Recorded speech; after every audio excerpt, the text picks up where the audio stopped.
Thank you sir. సరే sir ఒక 5 నిమిషాలు మాట్లాడాక మళ్ళీ అదే ఫ్యామిలీ మెంబర్స్ టైం అవుతుంది సార్. ఈరోజు ఈ గ్రేషియస్ అకేషన్ని ఉద్దేశించి మాట్లాడవలసిందిగా మన గౌరవ జిల్లా జాయింట్ డైరెక్టర్ గారు శ్రీ ఎన్ విజయ్ కుమార్ సార్ని కోరుతున్నాను. అందరూ కళారధ్వనులతో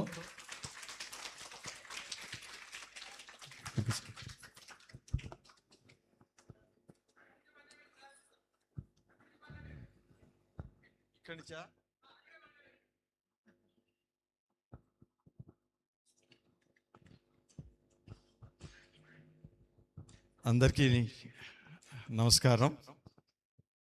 అంటే చివరిలో మాట్లాడదాం అనుకున్నాను, మధ్యలో మా చిత్తూరు వాళ్ళు వచ్చి మేము వెళ్ళిపోతాం, ముందు మాట్లాడేసేయండి అన్నారు. ఇప్పుడు నేను చిత్తూరు గురించి మాట్లాడాలా లేదా మొత్తం మాట్లాడాలా? మళ్ళీ ప్రెసిడెంట్ గారేమో ఇది అయిపోయిన తర్వాత మళ్ళీ ఉంది అన్నారు. ఈ పక్క నుంచేమో నాకు అయిపోలేదు ఇంకా మీ ప్రోగ్రాం, మీ గురించి మాట్లాడుతున్నారు కాబట్టి మీకు హ్యాపీగా ఉంటుంది, మాకు మేము వెళ్ళిపోతామని ఈ పక్కన ఏం చేయాలి? ఎనీవే, ఈరోజు నా యొక్క పదవీ విరమణ సందర్భంగా మీరందరూ ఎంతో ఆప్యాయంగా ఇక్కడికి రావటం జరిగింది. దాదాపు 35 సంవత్సరాల 4 నెలలు దగ్గరగా నేను డిపార్ట్మెంట్ సర్వీస్లోనే ఉన్నాను. యాక్చువల్లీ మాది ఈ జిల్లా కాదు, నాది గుంటూరు జిల్లా మాచర్ల. ఇందాక దాంట్లో బయోగ్రఫీలో చెప్పారు కదా.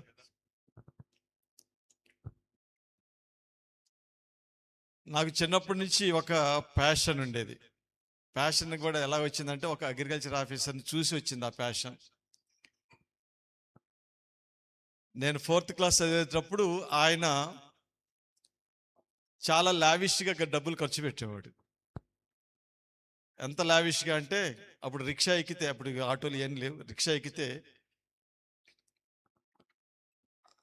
₹10 30 ఇచ్చేవాళ్ళు. ఆయన 10 రూపాయలు ఇచ్చి రిక్షా అతను చిల్లర ఇవ్వమంటే, అయ్యా చిల్లర లేదయ్యా అంటే, ఉంచుకోరా అనేవాడు. ఆ రోజుల్లో 10 రూపాయలు అంటే ఈ రోజుల్లో దగ్గర 1000 రూపాయల కింద సమానం అని అనుకోవచ్చు. అంత లావిష్గా ఉంటే నాకు మైండ్లో 4th క్లాస్లో ఆయన చూసినప్పుడు ఈయన ఏం ఉద్యోగం చేస్తాడు, ఎంత లావిష్గా ఉంటున్నాడని ఒక ఆలోచన వచ్చి ఆయన ఇంటికి వెళ్ళి ఏం చదివాడా ఈయన అని వెళ్ళి నేమ్ బోర్డు చూసి వచ్చాను అనమాట. ఎందుకంటే మా ఫాదర్ కూడా అదే ఆఫీస్ కాబట్టి పంచాయతీలో. ఇంటికి వెళ్ళి చూశాను. చూస్తే ఆయన నేమ్ కింద బిఎస్సి ఏజీ అని ఉంది. బిఎస్సి వరకు అర్థమైంది, కానీ ఆ ఏజీ అనేటువంటి ఇది ఎవరిని అడిగినా చెప్పలేదు. ఎందుకంటే ఆల్మోస్ట్ రూరల్ ఏరియా కన్నా కొద్దిగా ఎక్కువ అంతే మాచర్ల అంటే. సో ఎవరికి అర్థం కాలేదు, ఎవరు చెప్పలేదు. సరే ఓకే, కానీ మనసులో మాత్రం అది చెరగని ముద్రగా అయిపోయింది. పెద్ద అయిన తర్వాత నేను కూడా అగ్రికల్చర్ ఆఫీసర్ అంటే అప్పుడు డెమాన్స్ట్రేటర్ అనేవాళ్ళు.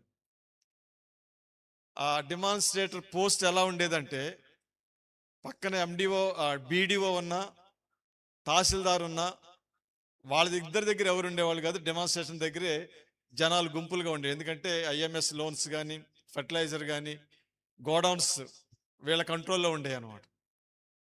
అందుకని ఎవరు డెమాన్స్ట్రేటర్ వస్తున్నారంటే ఊరంతా ఊరు చివరికి వచ్చి ఆయన అటువంటి పరిస్థితులు అనమాట.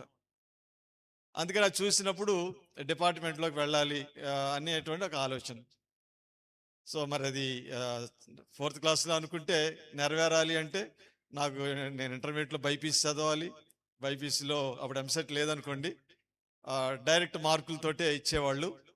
సో నాకు దేవుడి దయ వల్ల బిఎస్సి ఏజీలో సీట్ రావటం, తర్వాత ఎంఎస్సిలో రావటం చాలా విచిత్రంగా జరిగిపోయింది. ఈవెన్ జాబ్ కూడా నాకు ఎంఎస్సి అయిపోయిన తర్వాత మెడ్రాస్ ఫెర్టిలైజర్స్లో నిజామాబాద్లో 1 year 2 months 3 months చేశాను. అక్కడ చేసినప్పుడు కొద్దిగా నాకు ఆ వాతావరణం నచ్చలేదు. ఎందుకంటే అక్కడ కంపెనీస్లో మీకు తెలుసు కదా, కాక్టైల్ పార్టీస్ అవి ఉంటాయి. ఆ, అవి అది చూసినప్పుడు ఒకటి రెండు సార్లు చూసిన తర్వాత అట్మాస్ఫియర్ ఇది మనకు పడదు, ఇక్కడ మనం ఉండలేము. ఎందుకంటే మీకు అందరు కూడా కొంతమందికి అనుభవం ఉంటుంది ఏంటంటే, ఒకసారి రెండు సార్లు మూడు సార్లు అయ్యేసరికి వాళ్ళు వర్షం మారిపోతుంటుంది. నిన్న మొన్న ఎవరితో మా వాళ్ళతో మాట్లాడుతా అన్నాను నేను.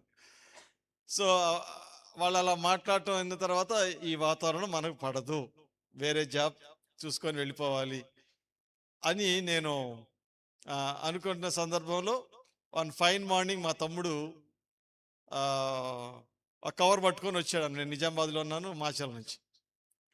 ఏంటో ఇంత అర్ధాంతరంగా వచ్చావు, ఇంట్లో ఏమన్నా అయిందా ఏంటి, ఇక ఇట్లా ఇప్పుడు వచ్చావు ఏంటి ఇక అని అడిగితే, లేదు అన్నయ్య, నీకు చిన్నప్పటి నుంచి ఒక జాబ్ చేయాలనుకుంటున్నావు నువ్వు, ఆ జాబుకి పోస్టింగ్ ఆర్డర్ ఇంటికి వచ్చింది, డాడీ నీకు ఇచ్చి ఇష్టమైతే జాయిన్ అవ్వమన్నారు, లేకపోతే లేదని నీకు ఇచ్చి రమ్మన్నారు అని చెప్పి అది పట్టుకొని వచ్చానని చెప్పి ఆ కవర్ నా చేతిలో పెట్టాడు.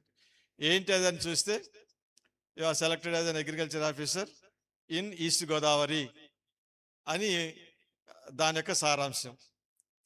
సో నాకు అగ్రికల్చర్ ఆఫీసర్ వచ్చినందుకు ఒక సంతోషము, ఎందుకంటే నేను కోరుకుంది. రెండవది ఈస్ట్ గోదావరి, ఎందుకంటే నాకు యాక్చువల్లీ గుంటూరు, కృష్ణ, నెల్లూరు అది నా జోన్. కానీ నాకు ఈస్ట్ గోదావరి నాన్ లోకల్ కింద ఇక్కడ ఇచ్చారు.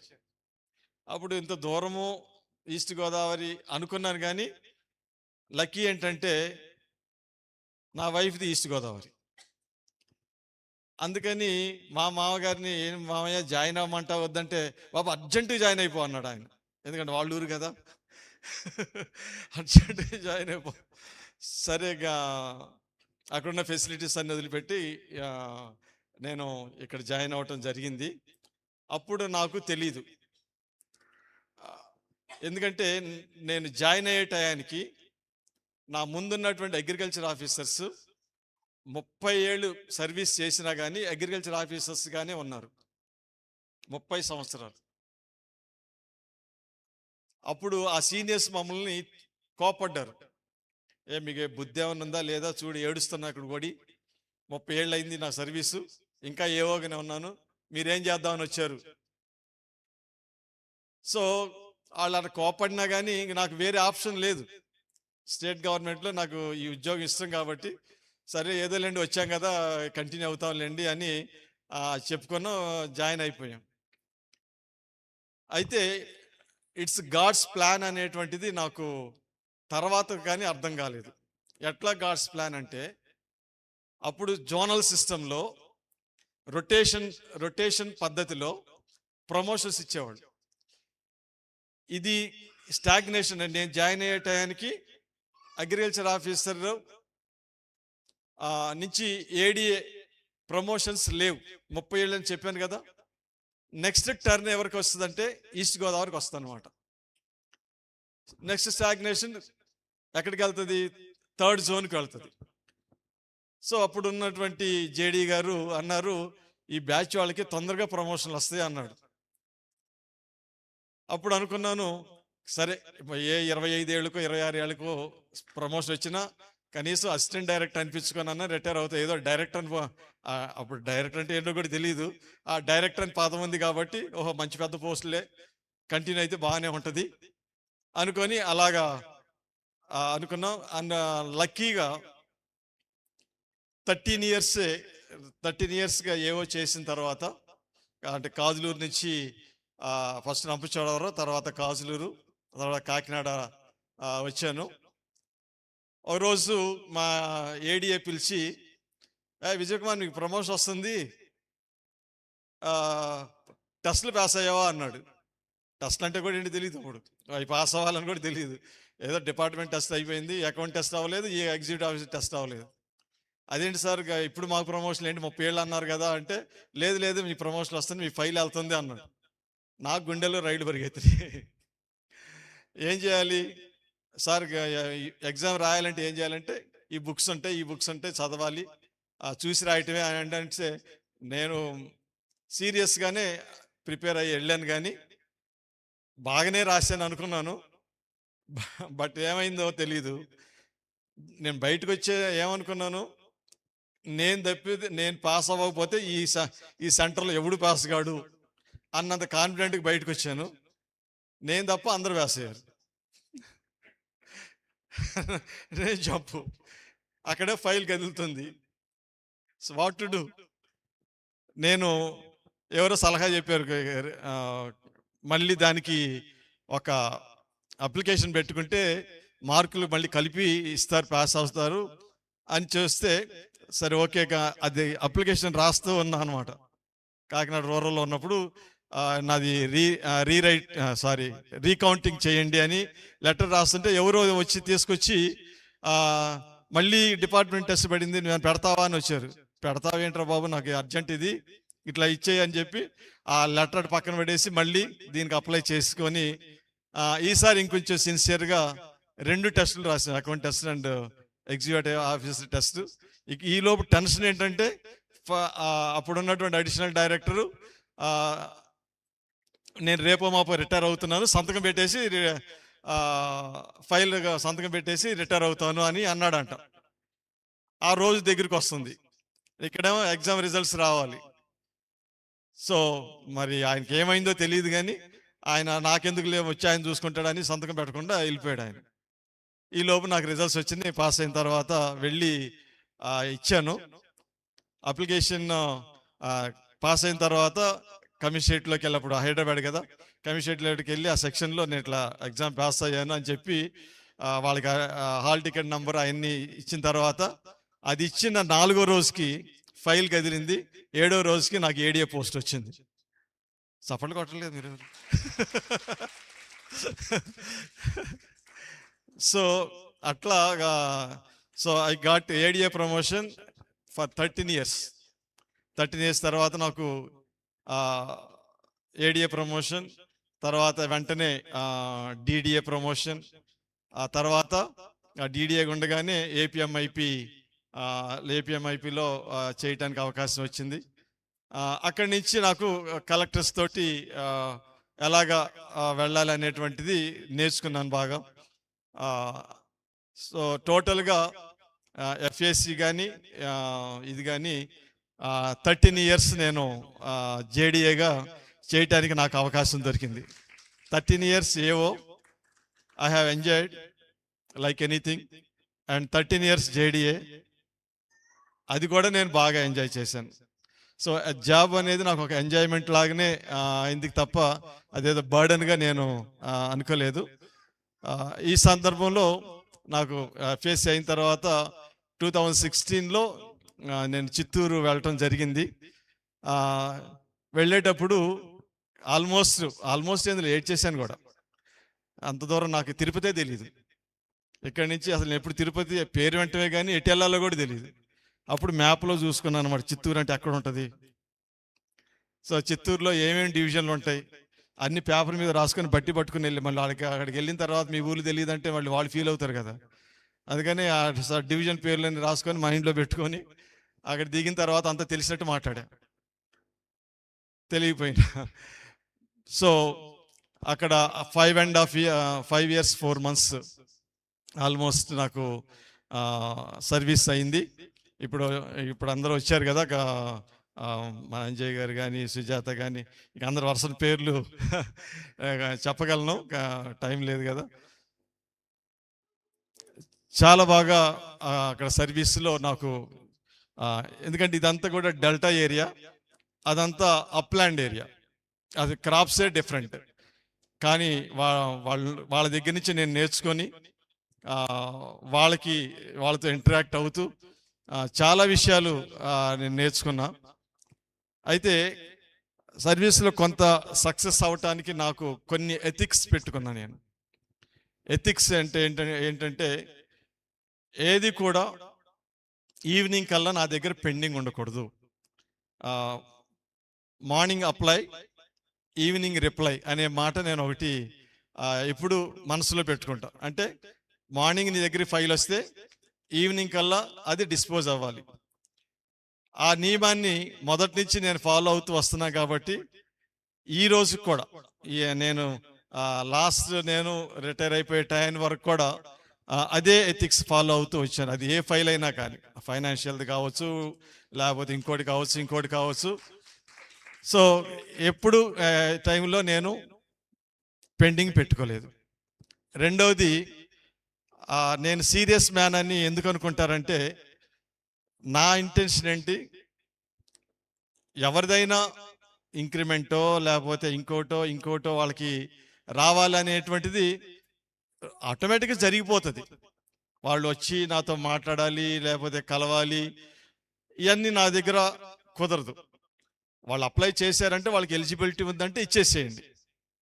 సో అలాగ ఇస్తాను కాబట్టి ఎవరు కూడా ఆఫీస్కి రావద్దు, ఎక్స్టెన్షన్లో చేసి ఎవరు కూడా ఆఫీస్కి రావద్దు, మీ పని మీరు చేసుకోండి, మీదేమన్నా పని ఉంటే నేను ఇక్కడ చేస్తాను, మీరు రైతులకి అవైలబుల్గా ఉండండి.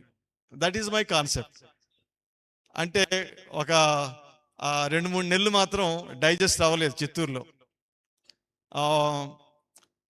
జేడి అంట, కాకినాడ నుంచి వచ్చాడంట, ఎవరిని రూమ్లోకి రానియడంట.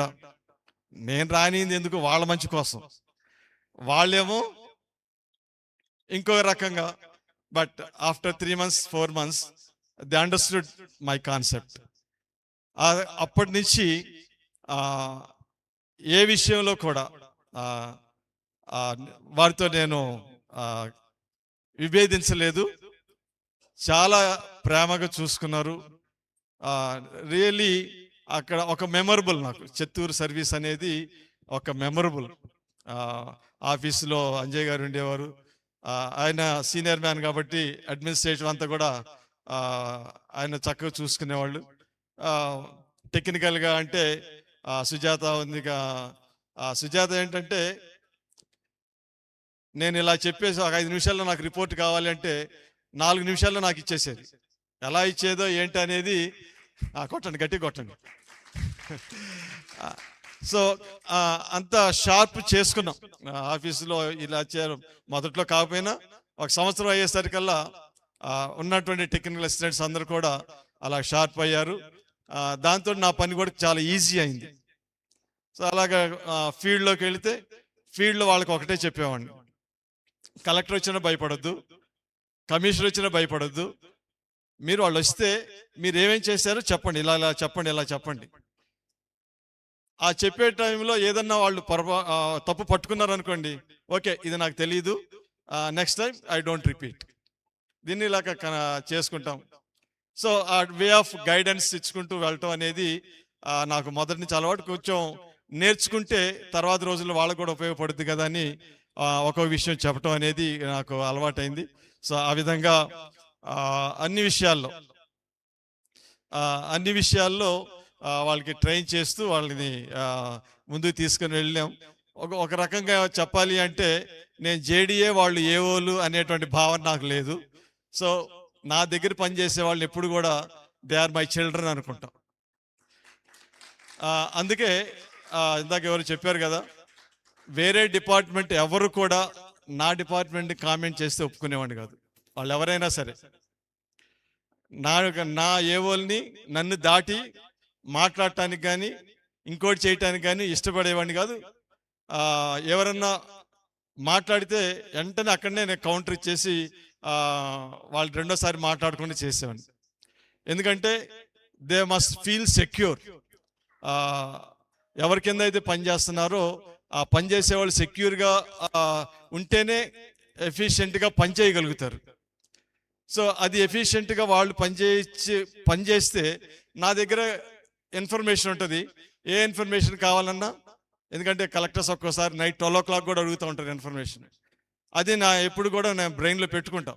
ఇంటికి వెళ్ళేటప్పుడు ఆ రోజు ఏమేంటి చూసుకొని నైట్ అడిగినా సరే ఇది సార్ అని చెప్తే వాళ్ళు కూడా ఏంటంటే అన్ని చూసుకుంటున్నారు కదా. సో చాలామంది కలెక్టర్స్, అంటే ఇప్పుడు చెప్తున్నా, చాలామంది కలెక్టర్స్ నాతో అన్న మాట ఏంటంటే, మీ డిపార్ట్మెంట్ సంగతి నువ్వు చూసుకో, మీ డిపార్ట్మెంట్ జోలు మేము రాం. ఎందుకంటే మీరు కరెక్ట్ వేలో వెళ్తున్నారు కాబట్టి, గవర్నమెంట్ ఏది ప్రయారిటీయో దాన్ని చూసుకొని వెళ్తున్నారు కాబట్టి ఓకే గో హెడ్. సో అట్లా కొంత ఉండటం వల్ల కొంత నేను అనుకోవటం అందరూ సెక్యూర్గానే పనిచేశారు అనుకుంటున్నాను. రెండవది, ఎప్పుడన్నా కోపడాల్సి వస్తే ఇక్కడి నుంచే కోపడ్డాను తప్ప ఇక్కడి నుంచి కోపడలా. రెండవది, అలా కోపడి పని చేసుకున్నాను కానీ ఎవరి మీద నేను పేపర్ మీద పెట్టలేదని ఇప్పటికి నేను గంటాపదంగా చెప్పగలను. పేపర్ మీద పెడితే 5 నిమిషాల పని. బట్ అది కాదు నా మోటో. వారు తప్పు చేశారంటే ఏదో ఒక కారణం, బలమైన కారణంతో చేసుంటారు. దాన్ని హౌ టు రెక్టిఫై ఇట్ అనేటువంటి ఒక భావనతోటే చేయటం అనేది జరిగింది. చాలా మీరందరూ కూడా చాలా విషయాలు చెప్పారు. కొన్ని నాకు ఈ క్వాలిటీస్ కూడా ఉన్నాయా అని అనుకునే రీతిగా కొంతమంది చెప్పారు. Sir, okay, thank you very much. మా సూర్యప్రకాష్ రెడ్డి అయితే ఇక నా ఆకాశంలో అక్కడే వెడిసాడు తీసుకెళ్ళి. సో ఒక రియలీ నాకు అగ్రికల్చర్ ఆఫీసర్ నుంచి ఈ జేడీఏ వరకు చేసిన జర్నీ అనేది నాకు ఒక ఉద్యోగం కాదు కానీ జీవనోపాధి ఒక రకంగా, బట్ ప్యాషన్. మా బ్రదర్ ఇన్లా మాట్లాడుతూ, బావగారు మీ ఉద్యోగం ఒక ప్యాషన్గా చేశారు తప్ప ఏదో ఇది భారంగా లేకపోతే కష్టంగా ఎక్కడ కూడా మీరు చేయలేదు. ఒక ప్యాషన్. అలాగనే అనుకున్నాను.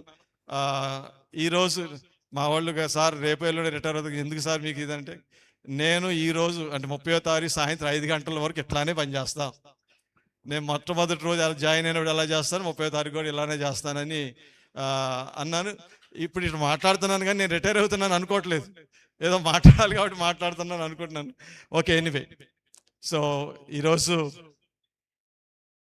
వెబెక్స్ లేదు. కావాలంటే చెప్పండి, పర్లేదు, పెట్టుకోవచ్చు. ఓకే. సో వెబెక్స్ అనేది ఎందుకు అని అంటే, ఎవ్రీడే ఇప్పుడు మారినటువంటి టెక్నాలజీ ప్రకారం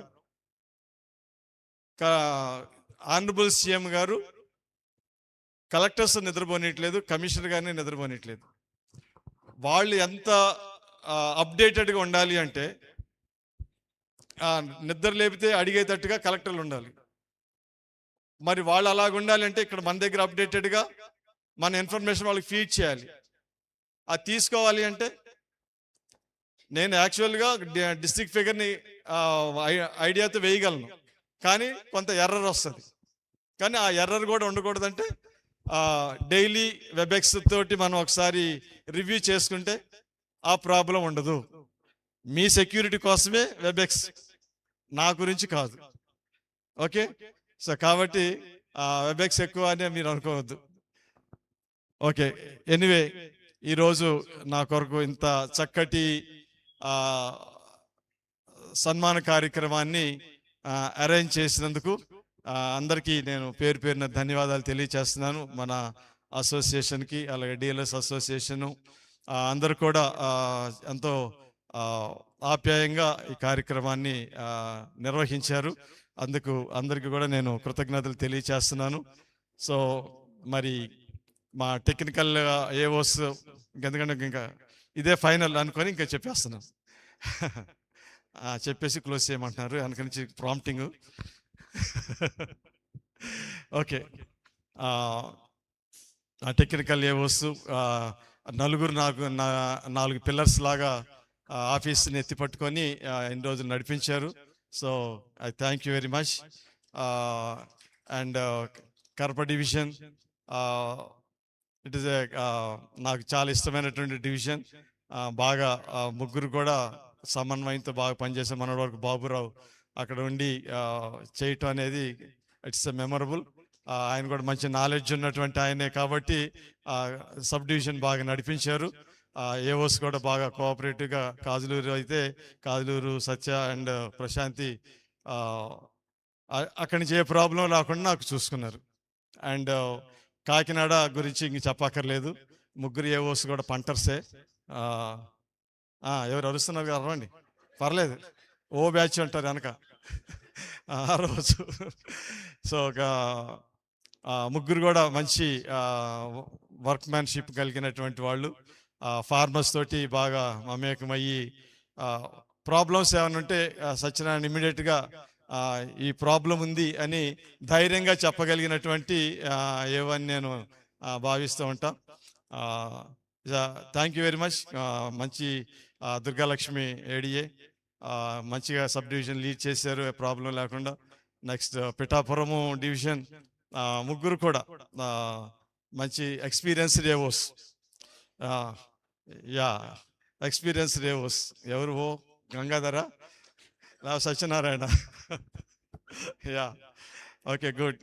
స్వాతి గారు ఎక్కడ లేరు? స్వాతి గారికి బయటికి వెళ్ళినట్టు. ఓకే. సో ఒక లేడీ అయినా కానీ కొంచెం క్రిటికల్ సబ్ డివిజన్ అయినప్పుడు కూడా అక్కడ ఉన్నటువంటి వీళ్ళని మూడు పొలిటికల్ పార్టీస్ని సమన్వయం చేయడం చాలా బాగా సమన్వయం చేసుకొని, ఎందుకంటే చాలాసార్లు డిప్యూటీ సీఎం గారు వచ్చినప్పుడు కూడా వాళ్ళు ప్రోగ్రామ్ చాలా సక్సెస్ఫుల్గా ఆర్గనైజ్ చేసి అన్ని డిపార్ట్మెంట్ల కన్నా మన డిపార్ట్మెంట్ని ఆయన మెచ్చుకొని వెళ్ళారు, చాలా బాగా చేస్తున్నారు అని. అందరూ పవన్ కళ్యాణ్ గారితో ఫోటో కావాలంటారు, ఆయన మా వచ్చి మా ఫోటో దిగుతారా అని చెప్పి ఫోటోగ్రాఫర్ని పిలిచి ఫోటో దిగారు మాతోటి. So that is an achievement. Good. తర్వాత పెద్దాపురం ఇద్దరు ఏవోస్ గురించి ఇంక చెప్పక్కర్లేదు, ఏడీ గారి గురించి చెప్పక్కర్లేదు. ఒక రకంగా ఏడీ గారు ఏంటంటున్నారు, పెద్దాపురం ఏడీ గారు మీకు తెలీదు, ఆయన వే ఆఫ్ అడ్మినిస్ట్రేషన్ ఏంటంటే ఇక్కడ నేనేం పెడతానో మరి ఏం టెక్నిక్ నాకు తెలియదు, వెంటనే వాళ్ళ గ్రూప్లో కనపడుతుంది. అంటే ఇంకా ఆయన పెట్టక్కర్లేదు, ఇంక చెప్పక్కర్లా, నేను పెట్టింది ఆటోమేటిక్గా ఆడికి వెళ్ళిపోద్ది అనమాట. Send reports as above. Very urgent. ఇదేంటంటే నేను ఎప్పుడు పెట్టలేదు, ఇది చూస్తే పైన ఏడీఏ పెద్దాపురం డివిజన్ అని ఉంటుంది. ఓహో, అదొక టెక్నిక్. అంత దాకా వాళ్ళు ఇద్దరు ఏ వాళ్ళు ఉండరు, సంజయ్ కానీ సుధా కానీ. They are very good workers. ఆ డివిజన్ని అలాగే నేను నిలబెట్టినటువంటి వాళ్ళు. అండ్ జగ్గంపేట గురించి ఇంకా వేరే చెప్పక్కర్లా. శ్రీనివాస్ నా కాలేజీలో చూసాను, తర్వాత బిజినెస్ చూశాను కానీ, but he's very hard working. పొలిటికల్గా కానీ లేకపోతే కింద వాళ్ళతో కానీ మంచి సమన్వయం చేసుకొని సబ్ డివిజన్ని చాలా బాగా నడిపిస్తున్నారు. కొత్త అయిన లక్ష్మి కానీ, అమృత కానీ, రాజేష్, తర్వాత నరసింహ. సో నేను ఏదన్నా కోపడాలి లేకపోతే ఇంకేదన్నా అంటే నేను కోపడ్డానంటే వాళ్ళు నా హృదయానికి దగ్గరగా ఉన్నవాళ్ళు అని అర్థం అనమాట. సో అందులో నరసింహ ఒకడు. Yeah, good. అండ్ ఫైనల్లీ పెద్ద డివిజన్ ఏడి అంటా ఉంటాను చంద్రశేఖర్ని. సో పద్మశ్రీ లేకపోయినా కానీ చాలా బాగా ఆ సబ్ డివిజన్ని ఏవో 5గురితో కోఆర్డినేట్ చేసుకొని టైం టు టైం రిపోర్ట్స్ అందిస్తూ సమన్వయం చేసుకుంటూ సబ్ డివిజన్ నడిపించారు. ఈశ్వర్ కానీ, గాంధీ కానీ. సో గాంధీ ఇంత చెప్పాను కదా, నా హృదయాన్ని దగ్గరుంటేనే కోపడతానని. అందులో గాంధీ ఫర్ నంబర్ 1 అనమాట. ఇది అక్కడ కనపడలేదు, ఉన్నాడా? Okay, okay. ఈశ్వర్ కానీ లేకపోతే పద్మశ్రీ కానీ, చాలా అశోక్ చక్కగా వీళ్ళందరూ కూడా కోఆర్డినేషన్ తోటే ఇప్పటి వరకు జిల్లా అంతా చాలా బాగా నడిచింది. ఎర్సవెల్ డిస్ట్రిక్ట్స్లో కూడా నేను పనిచేసినప్పుడు అక్కడ ఏఓస్, ఏడిఎస్ అందరు కూడా కోఆర్డినేషన్ తోటి చేయటం వల్ల ఇదంతా సాధ్యమైంది.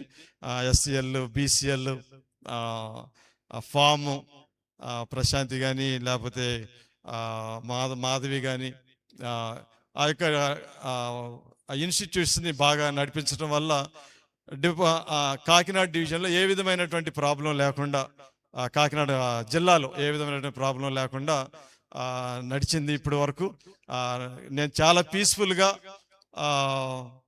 ట్రాంక్విలిటీ ఇన్ మైండ్, ప్రశాంతతతోటి నేను రిటైర్ అవుతున్నానని మీకు అందరికీ, నాకు అటువంటి అవకాశాన్ని మీరు అందరూ కల్పించారు కనుక మీ అందరికి కూడా నేను ధన్యవాదాలు తెలియజేస్తున్నాను. చిట్ట చివరిగా ఇక్కడ ధన్యవాదాలు తెలియజేయకపోతే నాకు ఇంట్లో తిండి పెట్టరు. ఎందుకంటే she's my backbone. She's my backbone. వీళ్ళందరూ కూడా కామెంట్ చేస్తూ ఉంటారు, సార్ మీరంత అదృష్టవంతులు సార్, ఉదయం ఒక బాక్సు సాయంత్రం ఒక బాక్సు, తినకపోతే కృష్ణమూర్తికి అయిపోద్ది. సార్ అదేమో సార్ మీరు తినకపోతే ఇంటికి మేడం తిడతారు సార్, ఏదో రండి తినండి సార్, అది వాడు వెనక నుంచి ఇక్కడ సంతకాలు పెడతామంటే తినండి సార్, కొంచెం తినండి సార్. సో అట్లా బయటికి వెళ్ళినా లేకపోతే లోపల ఉన్నా ఎక్కడున్నా కానీ నన్ను కంటికి రెప్పలాగా ఇంట్లో మేడం, బయట బయట కృష్ణమూర్తి. సో మీ అందరూ సహకారంతో తినరు. నేను పాపం జిలేబీ తిందాం అనుకొని పెట్టుకోపోతే సార్ తినరు అంటాడు. ఎక్కేం తినేది నేను కోకోనట్